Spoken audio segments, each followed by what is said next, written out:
নিজেদের স্বার্থে কিছুটা ছাড় দিয়ে ফ্রান্সের সঙ্গে চুক্তি করতে যাচ্ছে ইরান, এমন তথ্য জানিয়েছে ইরানের পররাষ্ট্রমন্ত্রী আব্বাস আরাকচি। চুক্তি সম্পন্ন হলে এক নারী বিজ্ঞানীকে ফিরে পাবে তেহরান। খবর ফ্রান্স 24-এর।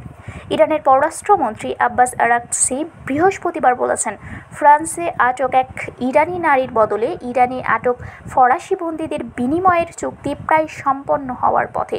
প্রস্তাবিত বিনিময়ে মাহদি ও এসফান্দিয়ারিকে মুক্তি দেবে ফ্রান্স।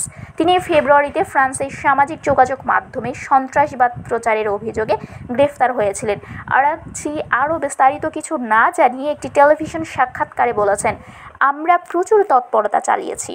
আমি এখন বলতে পারি যে আমরা এমন এক পর্যায়ে পৌঁছেছি যেখানে ইরানে আটক ফরাসি 2 বন্দির বিনিময়ে মাহদিয়ের মুক্তির চুক্তি চূড়ান্ত পর্যায়ে।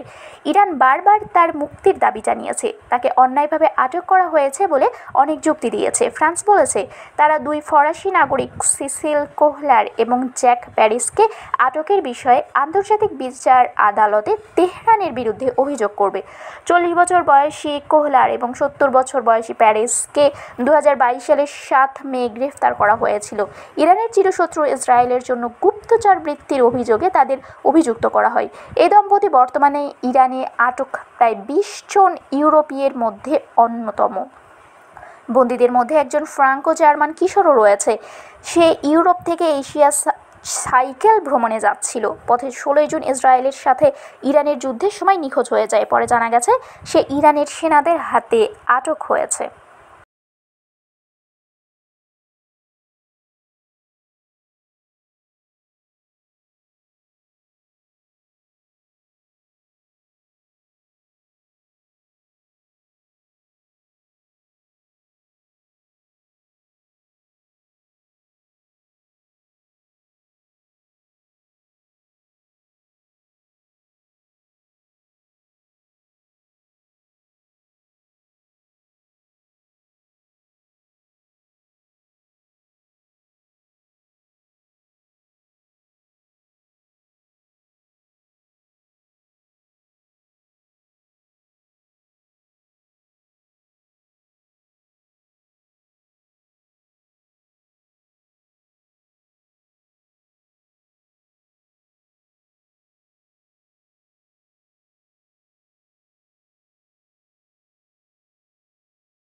শারমিন শিমু, বরেন্দ্র টেলিভিশন।